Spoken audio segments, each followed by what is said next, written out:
பிள்ளைகள் good evening. இன்னொரு 2 நிமிஷம் பார்த்துட்டு ஸ்டார்ட் பண்ணுவோம். 8:05 பேசுறது கேக்குதா?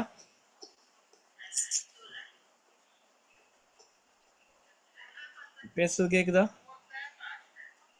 சரி சார். ரைட், இன்னும் 8:05 ஸ்டார்ட் பண்ணுவோம்.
ரைட் பிள்ளைகள், கடைசியாக என்ன படித்தோம்? நாங்கள் 6ஆம் தேதி தான் கடைசி கிளாஸ்னா உனக்கிழமை இந்த புது வருட இதுகள்னால செய்யலை. கடைசி என்ன படித்தோம்? வாலிபால். வாலிபால் தானே?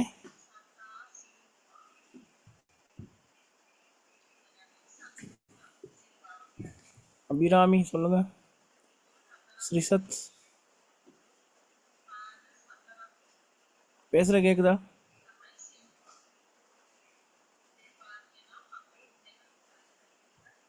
பிள்ளைகள் நான் பேசுகிற கேட்குதா? ஆம் சார். இப்போ நாங்கள் கடைசியாக என்ன படித்தோம் கடைசி கிளாஸில்? சார் நான் லாஸ்ட் கிளாஸ் வரல சார். ரைட், நாங்கள் படித்தது வந்து இது தானேண்ணா, வாலிபால். வாலிபால் தான் படிச்சுக்கிட்டு இருக்கிறோம். அதை எந்த இடத்துல விட்டோன்னு எனக்கு கொஞ்சம் ஞாபகம் இல்லாத கேட்குறேன். நாங்கள் வாலிபால் இப்போ ஃபஸ்ட்டில் இருந்தே பார்ப்போம். பிறகு சொல்லக்கூடாது பார்த்துட்டோம் அப்படின்னு.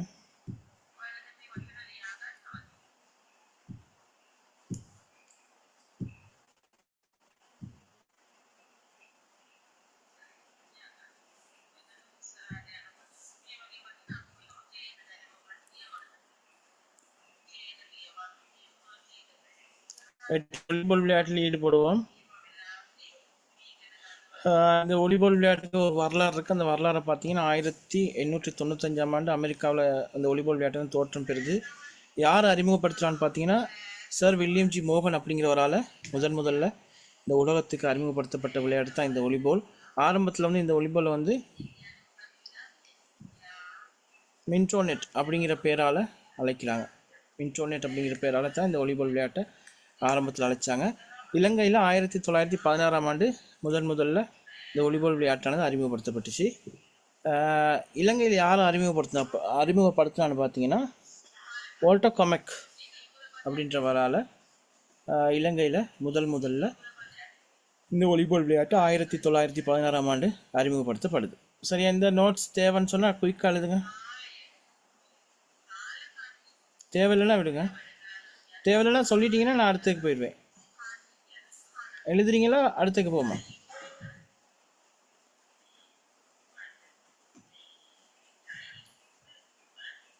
அடுத்ததுக்கு போமா?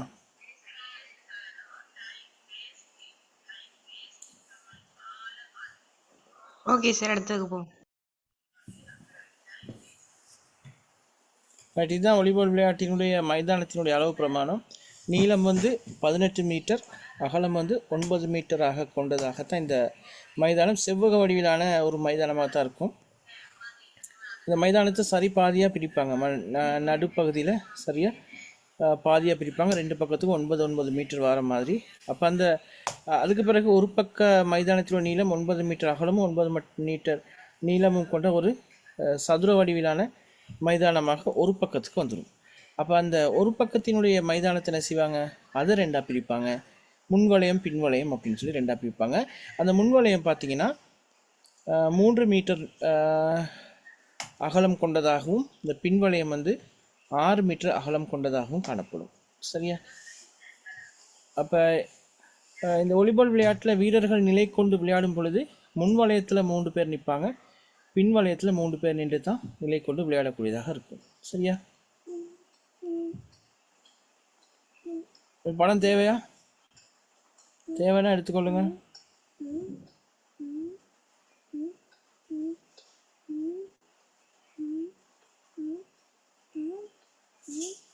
சரி, அடுத்துக்கு போமா?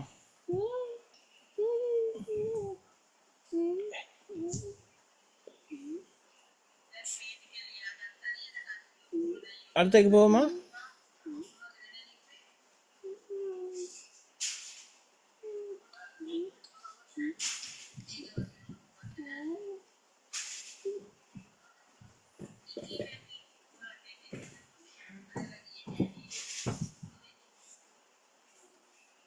அடுத்தது போட அப்படி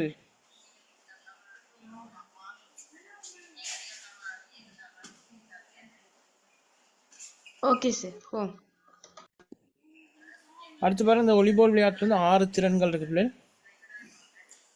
பணித்தல், பெற்றுக்கொள்ளல், ஒழுங்கமைத்தல், அறைதல், தடுத்தல், மைதானம் காத்தல். இந்த 6 திறன்களின் அடிப்படையில் தான் அந்த வாலிபால் விளையாட்டானது விளையாடப்படும்.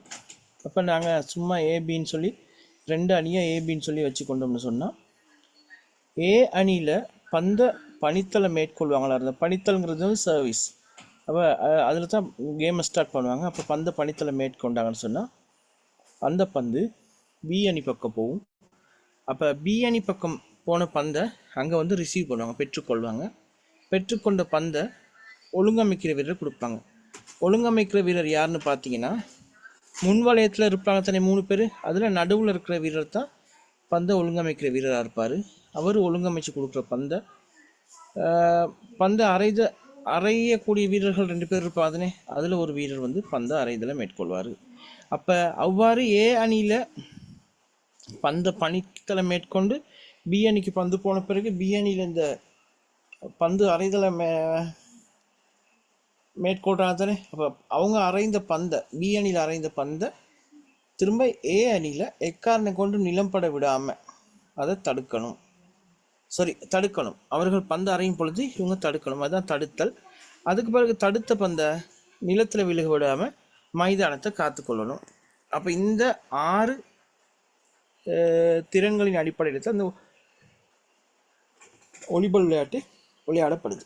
சரியா? அதை எழுதி கொள்ளுங்க. எழுதிட்டு சொல்லுங்க குயிக்கா.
சரியா எழுதிட்டீங்களா?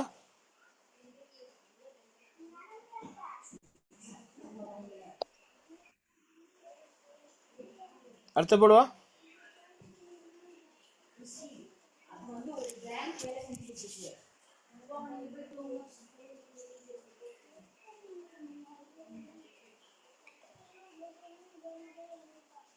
எழுதிட்டீங்களா? ஆம் சார். அடுத்து பாருங்க, நாங்கள் மெயினாக படிக்க போகிறது வந்து இந்த பணித்தலை பற்றி தான் படிக்க போகிறோம். பணித்தல் வந்து ரெண்டு வகைப்படுது. கீழ்கை பணித்தல், மேற்கை பணித்தல்னு சொல்லி ரெண்டு வகைப்படுது. கீழ்கை பணித்தல் பார்த்தீங்கன்னு சொன்னால் கீழ்கை பணித்தல், மேற்கை பணித்தல் நுட்ப முறைகள். இது வந்து பணிப்பதற்கு முன்னரான சந்தர்ப்பம், பணித்த பின் பணிக்கும் சந்தர்ப்பம், பணித்த பின்னரான சந்தர்ப்பம் சொல்லி மூன்று வகையாக இதை பிரிப்பாங்க. பணிப்பதற்கு முன்னரான சந்தர்ப்பம், பணிக்கும் சந்தர்ப்பம், பணித்த பின்னான சந்தர்ப்பம்னு சொல்லி மூன்று வகையாக இந்த பணித்தலை வந்து பிரிப்பாங்க. அதில் பணித்தலின் போது பின்பற்ற வேண்டிய விடயங்கள் என்னன்னு பார்த்தீங்கன்னு சொன்னால், இதை நோட் பண்ணிக்கோங்க. டக்கு குயிக்காக நோட் பண்ணுங்க.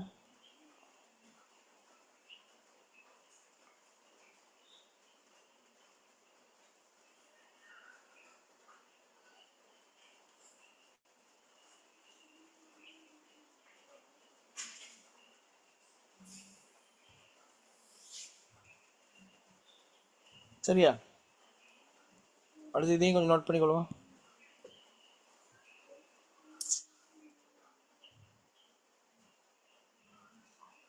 இப்போ பணித்தல்ட்டு நுட்ப முறைகளை கேட்டால் உள்ள பிள்ளைகள் இது மூணு தான் எழுதணும். கீழ்கை பணித்தலின் நுட்ப முறையை தருக, இல்லாட்டி மேற்கை பணித்தலின் நுட்ப முறையை தருனா பணிப்பதற்கு முன்னரான சந்தர்ப்பம், பணிக்கும் சந்தர்ப்பம், பணித்த பின்னரான சந்தர்ப்பம். அவ்வளோதான்.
எழுதிட்டீங்களா?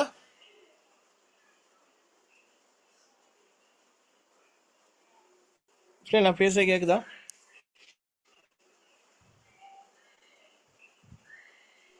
ஆம் சார். ஆம் சார். எழுதுனா சொல்லுங்க. அடுத்து பாருங்க, பணித்தலின் போது பின்பற்ற வேண்டியவை என்னன்னு பார்த்தீங்கன்னு சொன்னால், நாங்கள் பந்த பணிக்கும் பொழுது பிள்ளைகள் ஒரு கையால், அப்படி இல்லைன்னு சொன்னால் எங்களுடைய ரெண்டு கைகளாலையும் மேலே எறிந்து அல்லது கையிலிருந்து நழுவ விடப்பட்ட பந்தை கையிலேருந்து நழுவிடப்பட்ட பிறகு தான் நாங்கள் என்ன செய்யணும், எங்களுடைய ஒரு கை அல்லது ஒரு கையினுடைய புயத்தினால அந்த பந்தை நாங்கள் பணிக்கணும். சரி, அதாவது எங்களுடைய கையிலிருந்து பந்து நழுவ விடப்பட்ட பிறகு தான் நாங்கள் அந்த பணித்தலை மேற்கொள்ளணும். பந்து நழுவ முதல்ல நாங்கள் பணித்தலை மேற்கொள்வோமாக இருந்தால் அது தவறுன்னு சொல்லி திரும்ப எங்களுக்கு பணிக்க சொல்லுவாங்க. அடுத்து பந்தை மேலேறிய அல்லது கையிலிருந்து நழுவ விடுறதுக்கு ஒரு முறை தான் சந்தர்ப்பம் எங்களுக்கு கொடுப்பாங்க. சரியா? அடுத்து நாங்கள் பனித்தல் பிரதேசத்துக்கு போன பிறகு பந்தை ஒரு சில தடவைகள் நாங்கள் என்ன செய்யலாம், நிலத்தில் சொட்டி பிடிக்கலாம். ஆனால் கைக்கு கை மாற்றலாம். ஆனால் என்ன செய்ய முடியாது, பந்தை மேலே போட்டு பிடிக்க முடியாது. பந்து பனித்தல் பிரதேசத்துக்கு போன பிறகு பந்தை மேலே போட்டு பிடிக்க முடியாது. எங்களுடைய கைக்கு கை பந்தை மாற்றலாம்.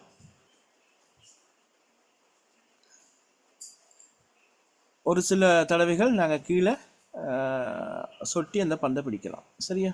எழுதி கொள்ளுங்க.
ஓகே எழுதிட்டீங்களா? எழுதிட்டீங்களா? ஆம் சார். சரி, அடுத்து பாருங்க. பணிப்பதற்கென அடிக்கும் சந்தர்ப்பத்தில், பந்து அடிக்கக்கூடிய சந்தர்ப்பத்தில், அப்படி இல்லைன்னு சொன்னால் மேலே பாய்ந்து பணிப்பதற்கென மேலும் சந்தர்ப்பத்தில் பனிப்போன், அந்த பனித்தலை மேற்கொள்கிற வரை தான் பனிப்போன்னு சொல்கிறது. அந்த பனிப்போன் வந்து திடலினுடைய எல்லைக்கோடு, அதாவது அந்த மைதானத்தினுடைய எல்லை கோடுகளையோ, அப்படி இல்லைன்னு சொன்னால் பனிக்கும் பிரதேசத்துக்கு வெளியே உள்ள பிரதேசத்தையோ ஸ்பரிசிக்கக்கூடாது, டச் பண்ணக்கூடாது. அப்படி ஸ்பரிசிச்சார்னு சொன்னால் அது ஃபவுல். சரியா? நடுவரின் ஊதி ஒலிக்கு முன்னர் பணித்தல் மேற்கொள்ளப்படின் அது நிராகரிக்கப்பட்டு மீண்டும் ஒரு பணித்தல் வழங்கப்படும். இப்போ ரெஃப்ரி விசில் பண்ண முதல்ல, அவருடைய சமிக்ஞைக்கு முதல்ல நாங்கள் பந்த பணித்தலை மேற்கொண்டோன்னு சொன்னால் அது தவறான பணித்தல்னு சொல்லி அதை நிராகரித்து திரும்ப ரெஃப்ரி என்ன செய்வார்னா பந்த ஏற்கனவே பணித்தவருக்கே பந்த பணித்தலை மேற்கொள்ள இன்னொரு சந்தர்ப்பம் வழங்கிடுவார். சரியா? அதை எழுதிக்கொள்ளணும்.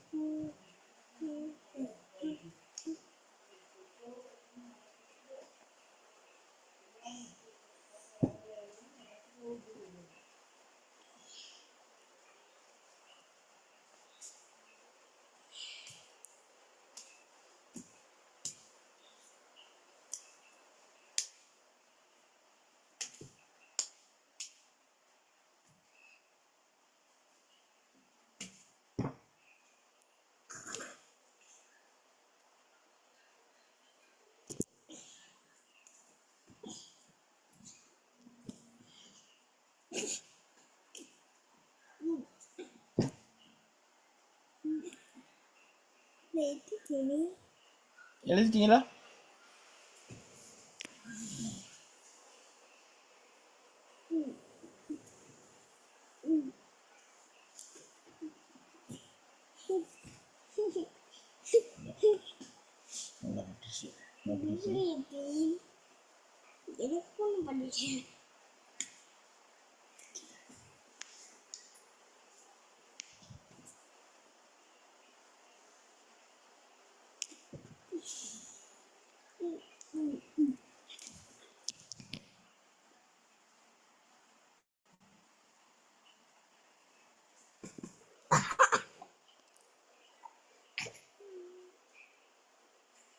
எழுதிட்டீங்களா?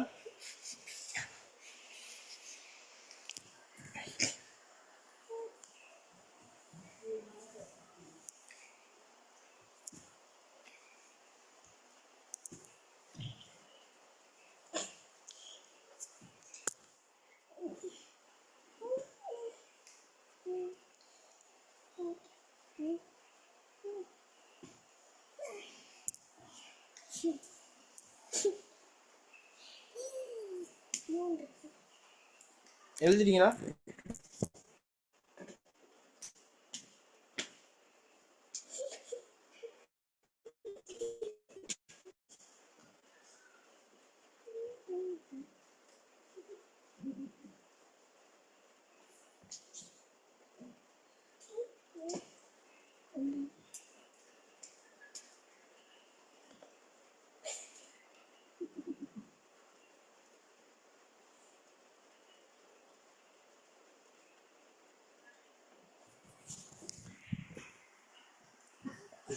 எழுதுனா சொல்லுங்க.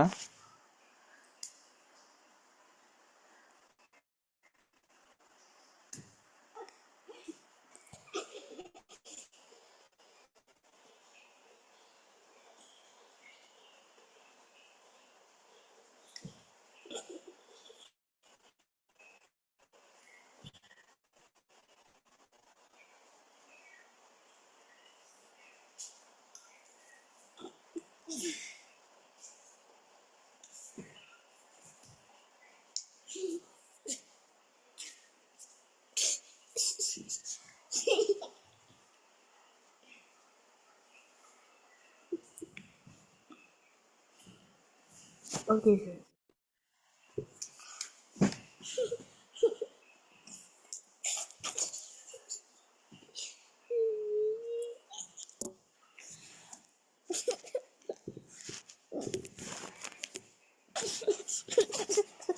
சத்தம் எழுதிட்டீங்களா? ஆமாம் சார். சார்.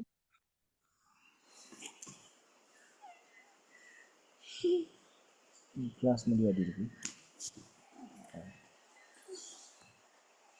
அடுத்து பாருங்க, பணித்தலின் தவறுகள். பணித்தல் ஏற்படக்கூடிய தவறுகளை பார்த்தீங்கன்னு சொன்னா, எதிரணி வீரர்கள் ஒழுங்குமுறை தவறு இருப்பின் பணிக்கும் போது கீழுள்ள தவறுகள் நடைபெறுமாயின் எதிரணிக்கு பணிப்பு வழங்கப்படும்.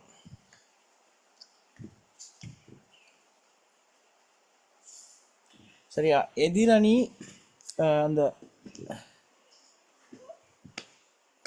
ரொட்டேஷன் இதில் விளையாடுவாங்க சுழற்சி முறையில். அப்போ அந்த சுழற்சி முறையில் தவறு ஏற்படுமாக இருந்தால் பணிக்கிற அணிக்கு ஒரு புள்ளி வழங்குவாங்க. அது மட்டும் இல்லாமல் பணிக்கும் போது கீழுள்ள தவறுகள் நடைபெறுமாயின் எதிரணிக்கு பணிப்பு வழங்கப்படும். என்ன தவறுன்னு பார்த்தீங்கன்னா, தவறான ஒழுங்குமுறையில் பணிக்கும் போது, அப்போ நாங்கள் அந்த பணிக்கிறதும் கிளாக் வைஸில் தான் நாங்கள் அப்படி மாறி மாறி பணிச்சு வரணும். அப்போ அந்த தவறு, அந்த சுழற்சி முறையில் பணிக்கிறது அதில் தவறு ஏற்படும் பட்சத்தில் எதிரணிக்கு ஒரு புள்ளி வழங்கப்படும். பணித்தலும் எதிரணி பக்கம் போயிடும். அதே மாதிரி பணித்தலின் நிபந்தனைகளுக்கு ஏற்ப பந்தை பணிக்காத போது, அப்போ பந்தை பணிக்கிறதுக்குன்னு இருக்குதானே நுட்ப முறைகள். பந்து பணிப்பதற்கு முன்னரான சந்தர்ப்பம், பணிக்கும் சந்தர்ப்பம், பணித்ததன் பின்னரான சந்தர்ப்பம்னு சொல்லி அந்த நுட்ப முறைக்கு அமைய பந்த பணித்தலை மேற்கொள்ளலன்னு சொன்னால் அது நிபந்தனைகளுக்கு ஏற்ப பணிக்காத சந்தர்ப்பமாக கருதப்பட்டு எதிரணிக்கு ஒரு புள்ளி வழங்கப்பட்டு பணித்தலும் எதிரணிக்கு கொடுத்துருவாங்க. சரியா? இதை எழுதி கொள்ளுங்க.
சரியா?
சரியா எழுதிட்டீங்களா?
Okay, sir. சரியா எழுதிட்டீங்களா?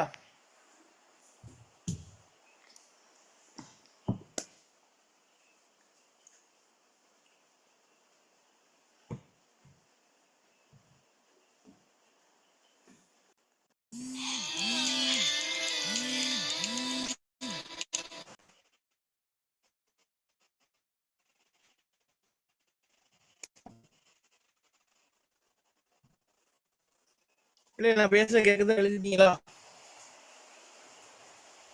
Sir. ஓம்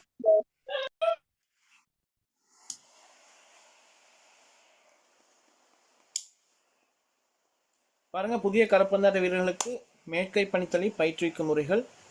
பல குழுக்களாக மாணவர்களை பிரித்து 5 மீட்டர் இடைவெளியில் நிறுத்தி மேற்கை பணித்தலை பயிற்றுவித்தல். சரியா? மேற்கை பணித்தல்னு சொன்னால் பந்தை மேலே போட்டு எங்களுடைய புஜத்தால் அடிக்கிறது தான் மேற்கை பணித்தல். அப்போ அந்த மேற்கை பணித்தலை பழக்கிறதுக்கு 5 மீட்டர் இடைவெளியில் மாணவர்களை பல குழுக்களாக பிரித்து நிப்பாட்டிட்டு பந்தை மேலே போட்டு அடிக்கிறாங்க. அந்த பணித்தலை மேற்கொள்கிறாங்க. அப்படியே முன்னால் இருக்கிற வீரர் எதிரணியில் எதிர் பக்கத்தில் முன்னால் இருக்கிற வீரருக்கு அந்த பந்தை அடிப்பார். அவர் என்ன செய்வார்? அடிச்சுட்டு அவர் லைனில் பின்னுக்கு போய் நின்றுவார். அதுக்கு பிறகு பந்தை பெற்றுக்கொண்ட வீரர் திரும்ப எதிர் பக்கத்தில் இருக்க வீரருக்கு அடிச்சுட்டு அவர் அவங்களுடைய லைனில் பின்னால் போய் நின்றுக்குவார். இப்படியே அந்த பயிற்சி மாறி மாறி நடைபெற்று கொண்டு இருக்கும். சரியா? இதை எழுதி கொள்ளுங்க.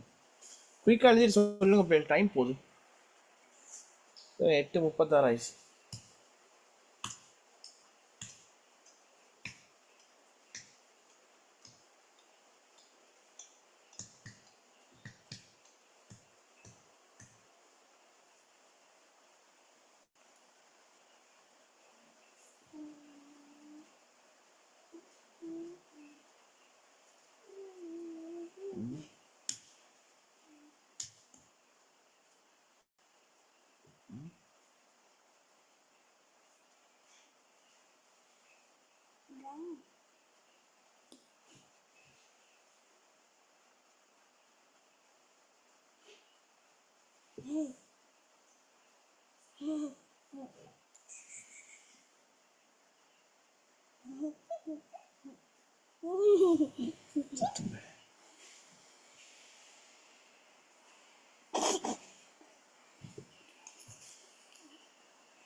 எனக்கு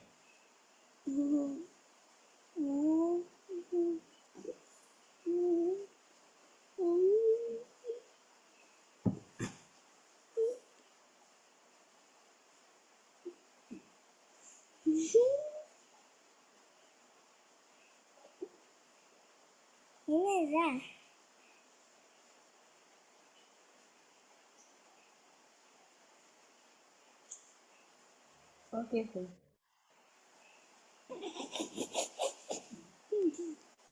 சரியா எழுதிட்டீங்களா? Sir.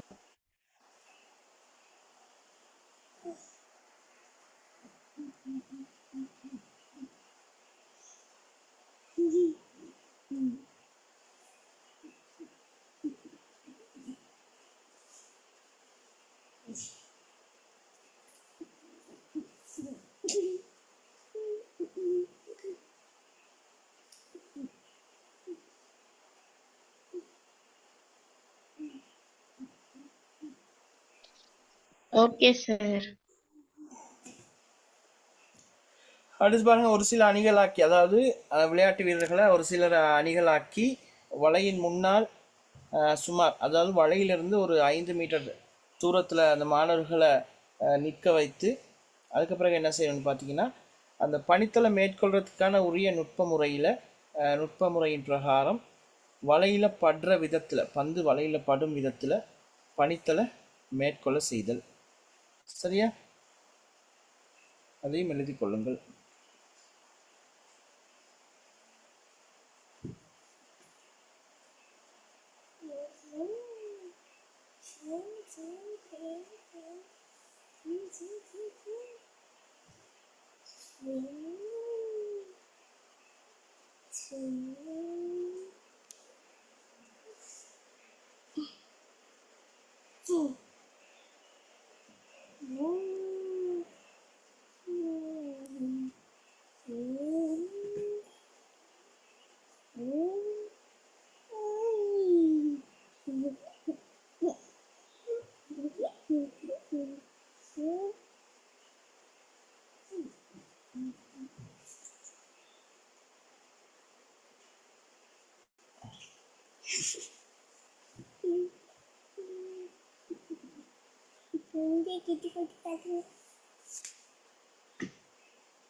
ஒரு சில அணிகளாக்கி வலையில்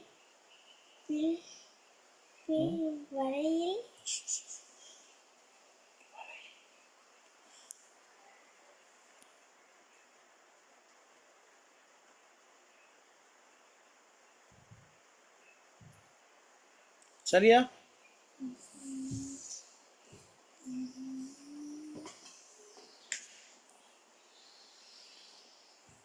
Okay, sir.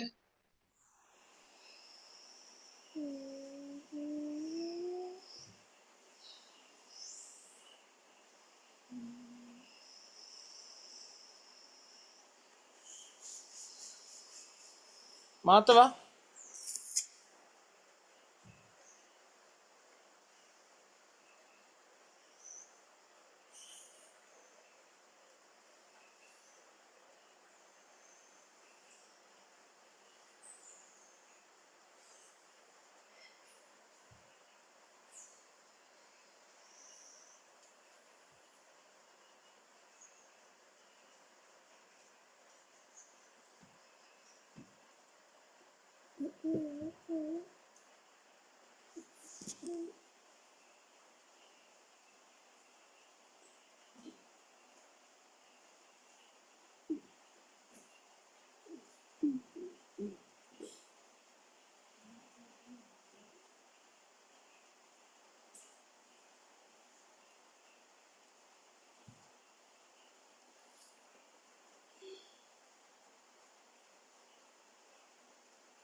சரி, எழுதிட்டீங்களா?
இப்போ எழுதிட்டீங்களா? ஓம் சார். Sir.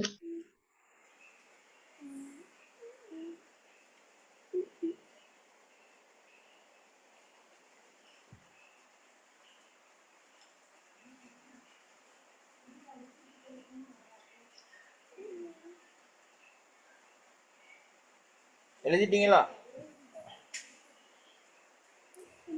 Om, sir.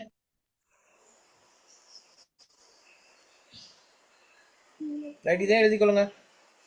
உரிய உயரத்தை விட குறைந்த உயரத்துல வலைய கட்டி என்ன செய்யணும்னு பார்த்தீங்கன்னா, மாணவர் வந்து ஒரு சில அணிகளாக பிரித்து 5 மீட்டர் தூரத்திலிருந்து அந்த வலைக்கு மேலால பந்து போற மாதிரி பணித்தலை மேற்கொள்ள செய்யணும். சரியா?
சரியா எழுதிட்டீங்களா?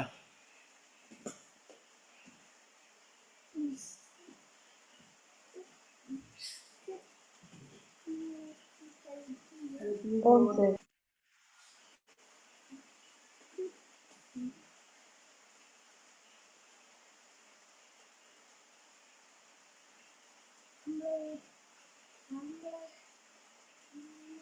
எழுதிட்டீங்களா?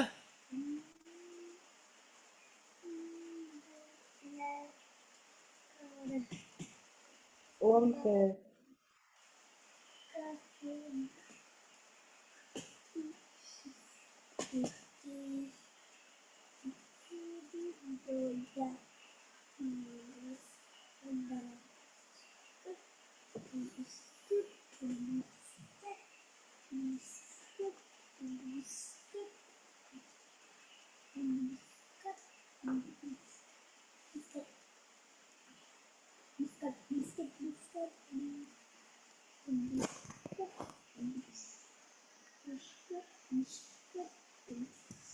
சரியா?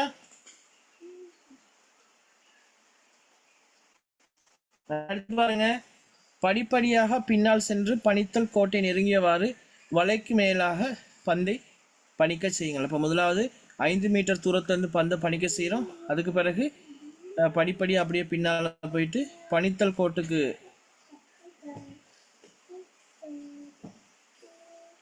பக்கத்திலே போய் நாங்கள் என்ன செய்ய போகிறோம்னா வலைக்கு மேலாக பந்து பணிக்க செய்ய போகிறோம். சரியா? இதை எழுதி கொள்ளுங்க.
கை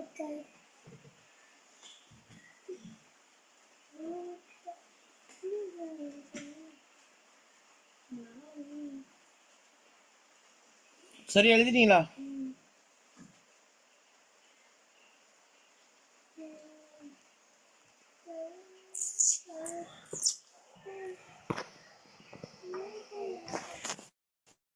பந்தை உயர்த்துதல்.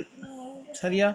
பந்தை உயர்த்த முறைகளை பார்த்தீங்கன்னு சொன்னால் 2 முறைகள் இருக்குது பிள்ளைகள். கீழ்கை முறையில் உயர்த்துதல், மேற்கை முறையில் உயர்த்துதல் அப்படின்னு சொல்லி 2 முறைகள் இருக்குது.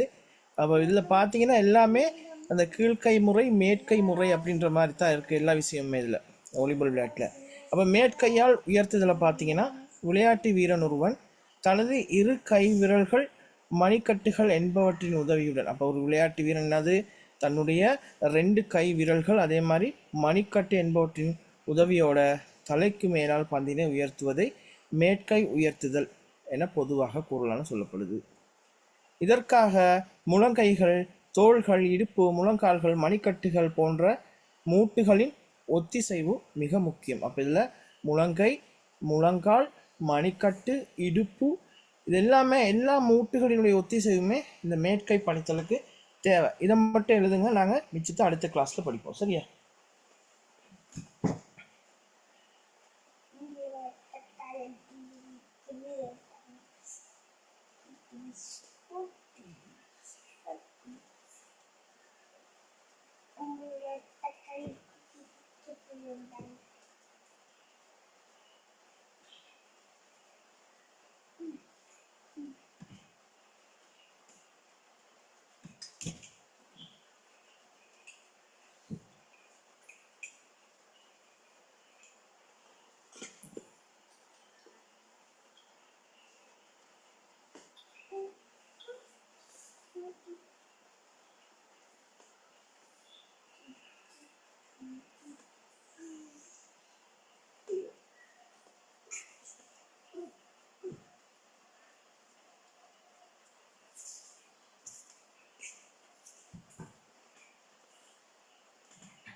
சரியா?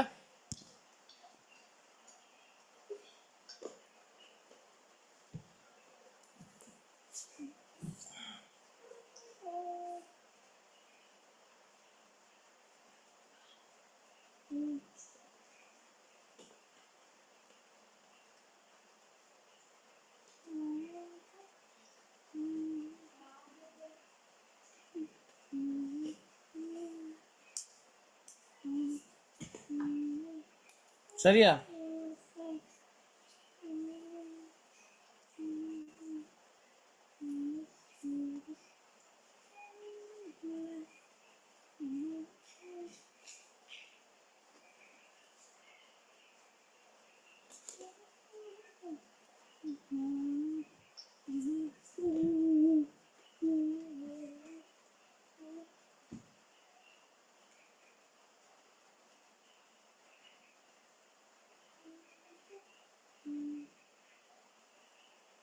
சரியா?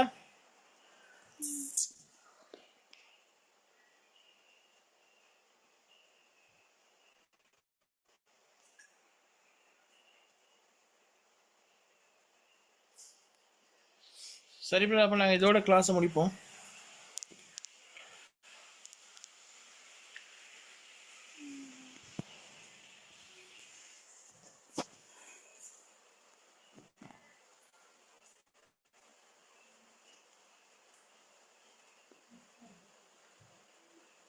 Good night.